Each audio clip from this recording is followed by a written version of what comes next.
ایک بادشاہ نے خواب دیکھا کہ اس کے سارے دانت ٹوٹ کر گر پڑے ہیں۔ بادشاہ نے ایک مفسر کو بلوا کر اسے اپنا خواب سنایا۔ مفسر نے بادشاہ سے کہا، بادشاہ سلامت، اس کی تعبیر یہ بنتی ہے کہ آپ کے سارے گھر والے آپ کے سامنے مریں گے۔ بادشاہ کو بہت غصہ آیا، اس نے مفسر کو قتل کر دیا۔ ایک اور مفسر کو بلوایا، بادشاہ نے اس کو اپنا خواب سنایا۔ مفسر نے کہا، بادشاہ سلامت، آپ کو مبارک ہو، خواب کی تعبیر یہ بنتی ہے کہ آپ ماشاءاللہ اپنے گھر والوں میں سے سب سے لمبی عمر پائیں گے۔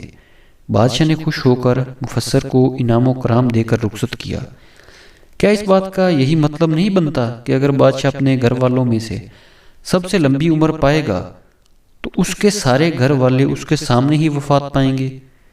جی، مطلب تو یہی بنتا ہے، مگر بات بات میں اور الفاظ میں فرق ہے۔ آپ کا بولا گیا ایک ایک لفظ کسی دوسرے کے لیے مرہم بھی بن سکتا ہے اور زخم بھی دے سکتا ہے۔ اختیار آپ کے ہاتھ میں ہے۔